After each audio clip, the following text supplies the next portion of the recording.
মহাবিশ্বের গহন নীরবতার ভেতর দিয়ে এগিয়ে আসছে এক বিরল জ্যোতিষীয় সংকেত, সূর্যগ্রহণ। জ্যোতির্বিজ্ঞান বলবে এটি একটি স্বাভাবিক মহাজাগতিক ঘটনা, কিন্তু জ্যোতিষশাস্ত্রের প্রাচীন গণনায় সূর্যগ্রহণ কখনো শুধুমাত্র আকাশের দৃশ্য নয়, বরং সময়ের প্রভাবে এক গভীর পরিবর্তনের সূচনা। 2026 সালের এই প্রথম সূর্যগ্রহণকে ঘিরে তাই আধ্যাত্মিক মহলে তৈরি হয়েছে অদ্ভুত এক অস্বস্তি, এক চাপা আতঙ্ক। মনে করা হচ্ছে এই গ্রহণ কেবল সূর্যের আলোকে আড়াল করবে না, বহু মানুষের জীবনের গতিপথকেও অদৃশ্যভাবে প্রভাবিত করবে। 2026 সালে মোট 4টি গ্রহণ ঘটবে, 2টি সূর্যগ্রহণ এবং 2টি চন্দ্রগ্রহণ। বছরের প্রথম সূর্যগ্রহণটি ঘটছে 17 ফেব্রুয়ারি।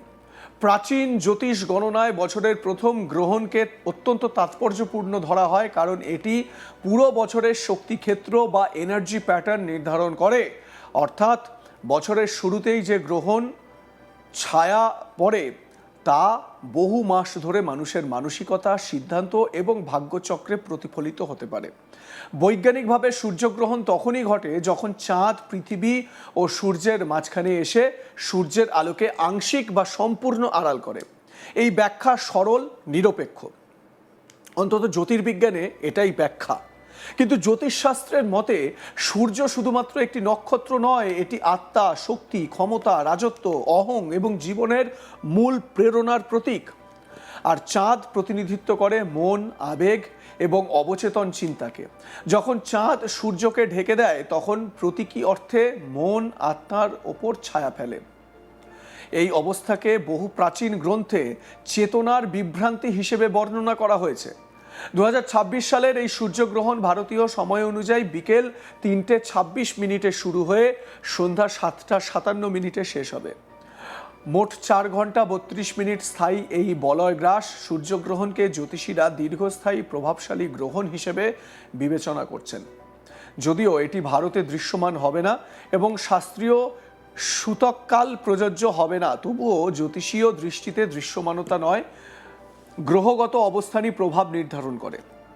তাই আকাশে চোখে না দেখা গেলেও এর সূক্ষ্ম শক্তি মানুষের জীবনে প্রভাব বিস্তার করতে পারে বলে আশঙ্কা করা হচ্ছে। এই সূর্যগ্রহণ ঘটছে শনির রাশি কুম্ভে। সূর্য ও শনি, এই দুই গ্রহের সম্পর্ক জ্যোতিষশাস্ত্রে অত্যন্ত জটিল। পৌরাণিক কাহিনীতে সূর্য ও শনি হলেন পিতা পুত্র। তাদের মধ্যে চিরন্তন বৈরিতার কথা উল্লেখ আছে, বাবা ছেলে হওয়া সত্ত্বেও। সূর্য প্রতিনিধিত্ব করে কর্তৃত্ব, আত্মবিশ্বাস ও নেতৃত্বকে, আর শনি প্রতীক কঠোর বাস্তবতা, কর্মফল, বিলম্ব এবং পরীক্ষার। যখন সূর্য শনির রাশিতে গ্রহণের কবলে পড়ে তখন এটিকে কর্মফলের ছায়া সময় বলা হয়। অর্থাৎ অতীতের কর্ম, সিদ্ধান্ত ও ভুলের প্রতিফলন হঠাৎ সামনে এসে দাঁড়াতে পারে। বিশেষজ্ঞদের মতে এই গ্রহণ কর্মজীবন, স্বাস্থ্য, আর্থিক স্থিতি এবং পারিবারিক সম্পর্কে অস্থিরতা তৈরি করতে পারে। অনেক ক্ষেত্রে অপ্রত্যাশিত বিলম্ব, মানসিক উদ্বেগ, ভুল সিদ্ধান্ত বা সম্পর্কের টানাপোড়েন দেখা দিতে পারে। এটি এমন এক সময় যখন মানুষ নিজের অজান্তেই এমন সিদ্ধান্ত নিতে পারে যার দীর্ঘমেয়াদী প্রভাব পড়বে ভবিষ্যতে। বৃষ রাশির ক্ষেত্রে এই গ্রহণ বিশেষভাবে সতর্কবার্তা বহন করছে। কর্মক্ষেত্র ও সামাজিক মর্যাদা সংক্রান্ত গুরুত্বপূর্ণ সিদ্ধান্তে দ্বিধা ও চাপ তৈরি হতে পারে। পরিশ্রমের ফল মিললেও তা বিলম্বিত হতে পারে, যার ফলে মানসিক অস্থিরতা বাড়বে। জ্যোতিষ মতে এই সময় অহং বা আবেগের বশে সিদ্ধান্ত নিলে পরবর্তীতে অনুতাপের সম্ভাবনা প্রবল। সিংহ রাশির জাতকদের জন্য এই গ্রহণ সম্পর্কের ক্ষেত্রে এক কঠিন পরীক্ষা নিয়ে আসতে পারে। সূর্য সিংহের অধিপতি গ্রহ হওয়ায় সূর্যের গ্রহণ মানে আত্মমর্যাদা ও ব্যক্তিগত অহংয়ের ওপর সরাসরি প্রভাব। ফলে সম্পর্কে ভুল বোঝাবুঝি, দূরত্ব বা হঠাৎ সংঘাতের সম্ভাবনা বাড়তে পারে। বিশেষজ্ঞরা বলছেন এই সময় অযথা তর্ক বা অহমিকাজনিত সিদ্ধান্ত এড়িয়ে চলা অত্যন্ত জরুরি। বৃশ্চিক রাশির জন্য এই গ্রহণ মানসিক চাপ ও পারিবারিক অস্থিরতার ইঙ্গিত দিচ্ছে। গোপন উদ্বেগ, অতীতের অমীমাংসিত বিষয় বা পরিবারের মধ্যে মতভেদ হঠাৎ করে সামনে আসতে পারে। বড় বিনিয়োগ, সম্পত্তি সংক্রান্ত সিদ্ধান্ত বা পারিবারিক দায়িত্বের ক্ষেত্রে তাড়াহুড়ো করলে ক্ষতির সম্ভাবনা রয়েছে। এই সময় আত্মসংযম ও ধৈর্যই একমাত্র রক্ষা কবচ হতে পারে। কুম্ভ রাশির জাতকদের জন্য এই গ্রহণ সবচেয়ে তাৎপর্যপূর্ণ, কারণ গ্রহণটি ঘটছে তাদের নিজস্ব রাশিতেই। আত্মবিশ্বাস বাড়লেও তার সঙ্গে অহংবোধও বৃদ্ধি পেতে পারে, যা সিদ্ধান্ত গ্রহণে ভুলের কারণ হতে পারে। স্বাস্থ্যগত দিক থেকেও সতর্ক থাকার পরামর্শ দেওয়া হচ্ছে, কারণ শনির প্রভাবে দীর্ঘস্থায়ী ক্লান্তি বা শারীরিক দুর্বলতা দেখা দিতে পারে।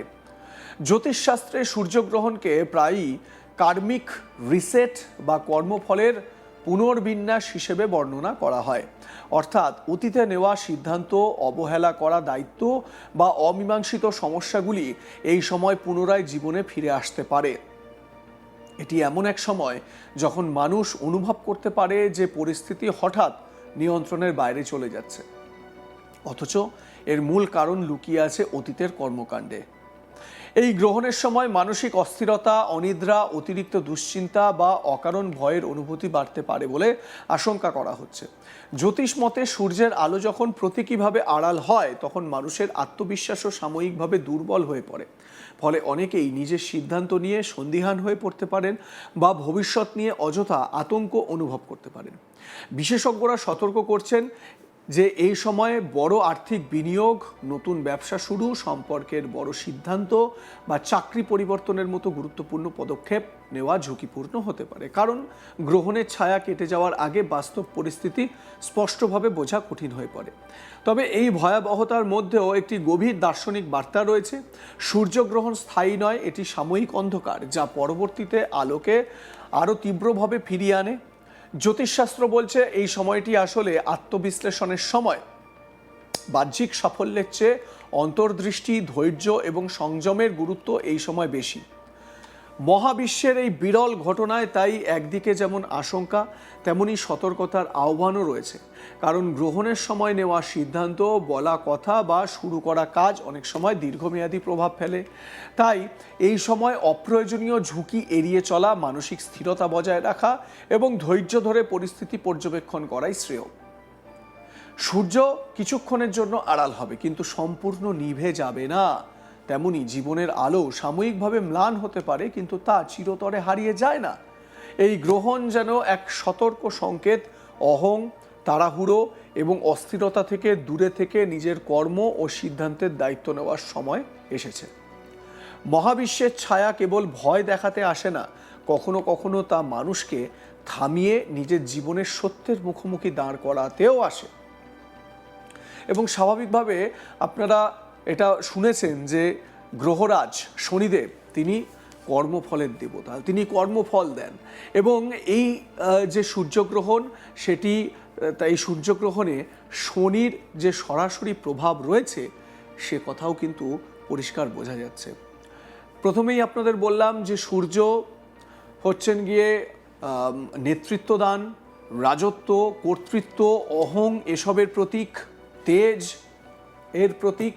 অন্যদিকে শনি বা গ্রহরাজ, তার যে কর্তৃত্ব সেটা হচ্ছে গিয়ে বিলম্ব, পরীক্ষা, কর্মফল ইত্যাদি। কর্মফলের দেবতা তো শনিদেব।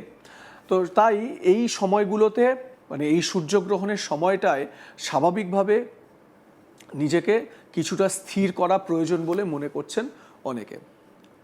এবারে দেখুন, সূর্য এবং শনি পিতা পুত্র হলেও তাদের মধ্যে সম্পর্ক ভালো নয়। যদি কর্মফলের কথাই বলেন, সরসজ্জায় শুয়ে পিতামহ ভীষ্ম কৃষ্ণকে প্রশ্ন করেছিলেন যে আমি গত 150 জন্মেও আমি কোনো ভুল করিনি, তাহলে আমার এই পরিণতি কেন? ভগবান শ্রীকৃষ্ণ তাকে তার 101তম জন্মের কথা মনে করিয়ে দেন এবং সেই সময় তার যে কর্মফল, একটি সাপকে তিনি ছুঁড়ে ফেলেছিলেন কাটা গাছের মধ্যে ছুঁড়ে ফেলেছিলেন। সেই সাপটি ক্ষতবিক্ষত হয়ে ভগবানের কাছে প্রার্থনা করেছিল যে তার এই অবস্থা করেছে সেও যেন এই কাটায় বিদ্ধ হয়ে সেই পরিণতি ভোগ করে। ভগবান শ্রীকৃষ্ণ পিতামহ ভীষ্মের 101 বছর বা 101তম জন্মের যে কথা, সেই কর্মফল মনে করিয়ে দেন। আপনাদের মতামত এ বিষয়ে কি জানাতে ভুলবেন না। দেখতে থাকুন আজ তাক বাংলা। সাবস্ক্রাইব করুন আমাদের ইউটিউব চ্যানেলটি, বেল আইকন প্রেস করুন নোটিফিকেশন পেতে।